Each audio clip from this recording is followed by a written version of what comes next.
बिहार चुनावों के बीच कांग्रेस सांसद राहुल गांधी ने ऐसा बयान दे दिया है जिसने सियासत में भूचाल ला दिया है।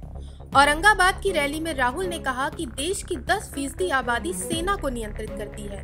बस फिर क्या था, बीजेपी ने इसे सेना का अपमान बताते हुए तीखा पलटवार किया। जातीय समीकरणों के बीच राहुल का ये बयान अब न सिर्फ बिहार बल्कि राष्ट्रीय राजनीति में भी नया विवाद खड़ा कर गया है। दरअसल बिहार चुनाव के बीच कांग्रेस सांसद राहुल गांधी एक बार फिर अपने बयान को लेकर विवादों में हैं। औरंगाबाद की रैली में उन्होंने कुछ ऐसा कह दिया कि अब उनका बयान सियासी बहस का नया केंद्र बन गया है। राहुल गांधी ने मंगलवार यानी 4 नवंबर को औरंगाबाद में चुनावी सभा के दौरान कहा कि देश की 90% आबादी दलित, पिछड़ी, अति पिछड़ी या अल्पसंख्यक है, जबकि सेना, बड़ी कंपनियां और नौकरियां सिर्फ 10% लोगों के हाथ में है। उन्होंने कहा कि ये 10% लोग देश के हर महत्वपूर्ण संस्थान में हावी हैं, जबकि बाकी 90% को उनका हक नहीं मिल रहा। अल्पसंख्यक आदिवासी को ढूंढ के निकाल दीजिए, आपको कोई नहीं मिलेगा, आपको एक नहीं मिलेगा। सारे के सारे 10% आबादी में से आते हैं। सारा बैंक का धन उनको जाता है, सारी नौकरियां उनको जाती हैं, ब्यूरोक्रेसी में उनको जगह मिलती है।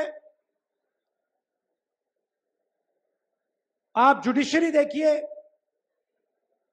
वहां भी उनको सब मिलता है। सेना में उनका कंट्रोल है।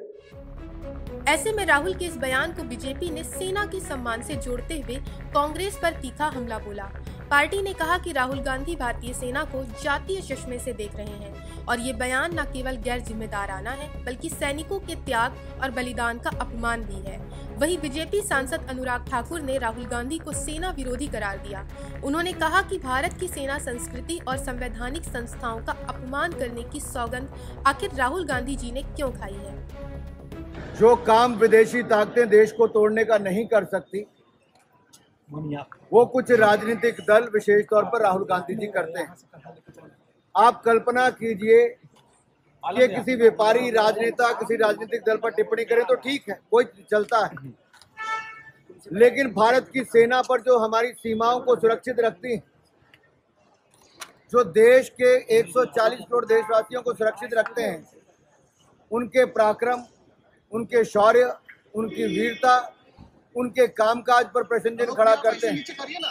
कभी एयर स्ट्राइक पे प्रश्न चिन्ह, कभी सर्जिकल स्ट्राइक पे, कभी ऑपरेशन सिंदूर पे पाकिस्तान की भाषा बोलने का काम राजद कांग्रेस के नेता करते हैं। और राहुल जी, जब जब आपने सेना के काम पर या उनके शौर्य पर प्रश्न चिन्ह उठाया है, देश की जनता ने आपको मुंह तोड़ जवाब दिया। हालांकि कांग्रेस की ओर से बयान का बचाव करते हुए कहा गया कि राहुल गांधी का मकसद सेना का अपमान करना नहीं था, बल्कि उन्होंने असमानता की ओर ध्यान दिलाया। पार्टी का कहना है कि राहुल ने समाज के आर्थिक और सामाजिक ढांचे में मौजूद असंतुलन को उजागर किया है। उनका इशारा इस बात पर था कि देश के संसाधनों और अवसरों पर कुछ चुनिंदा वर्गों का वर्चस्व है, जबकि बाकी लोग अब भी हाशिए पर हैं। आपको बता दें कि राहुल गांधी ने जो बयान दिया वो बिहार के औरंगाबाद में था, जिसे अक्सर बिहार का चित्तौड़गढ़ कहा जाता है। यहाँ राजपूतों की आबादी करीब 2.5 लाख है, यादव की लगभग 2 लाख, कुशवाहा और भूमिहार जातियों की संख्या भी बड़ी है। ये इलाका जाति समीकरणों के लिहाज से हमेशा से राजनीतिक रूप से संवेदनशील माना जाता रहा है। ऐसे में राहुल गांधी का ये बयान यहाँ की सामाजिक सच्चाइयों और जातीय राजनीति के संदर्भ में देखा जा रहा है। वहीं ये पहली बार नहीं है जब राहुल गांधी के सेना से जुड़े बयान ने विवाद खड़ा किया हो। 2016 में उन्होंने प्रधानमंत्री मोदी पर सैनिकों की खून की दलाली करने का आरोप लगाया था, जिस पर काफी हंगामा हुआ था। 2020 में गलवान घाटी की झड़प के बाद भी राहुल गांधी ने चीन के कब्जे को लेकर बयान दिया था, जिस पर सुप्रीम कोर्ट ने सख्त टिप्पणी की थी। वहीं बिहार की राजनीति में जाति समीकरण हमेशा निर्णायक भूमिका निभाते रहे हैं। ऐसे में राहुल गांधी का ये बयान चुनावी रणनीति का हिस्सा भी माना जा रहा है। वे एक तरफ सामाजिक न्याय का मुद्दा उठाकर पिछड़े वर्गों को साधने की कोशिश कर रहे हैं, तो दूसरी ओर बीजेपी इस बयान को देश विरोधी करार देकर राष्ट्रवाद की भावना को भुनाने में लगी है। बहरहाल वोटिंग से ठीक पहले राहुल गांधी का ये बयान चुनावी माहौल में नई गर्मी ले आया है। एक तरफ कांग्रेस इसे सामाजिक असमानता पर ध्यान दिलाने की कोशिश बता रही है, वहीं बीजेपी इसे सेना और देश के अपमान से जोड़ रही है। जातीय और भावनात्मक मुद्दों के बीच बिहार की राजनीति एक बार फिर गरमाई हुई है और आने वाले दिनों में ये विवाद चुनावी रुझानों पर क्या असर डाल सकता है, ये देखना दिलचस्प होने वाला है। Bureau report, Punjab Kesari TV. हमसे जुड़े रहने के लिए हमारे YouTube चैनल को सब्सक्राइब करें और नई वीडियो की नोटिफिकेशन के लिए बेल आइकॉन को दबाएं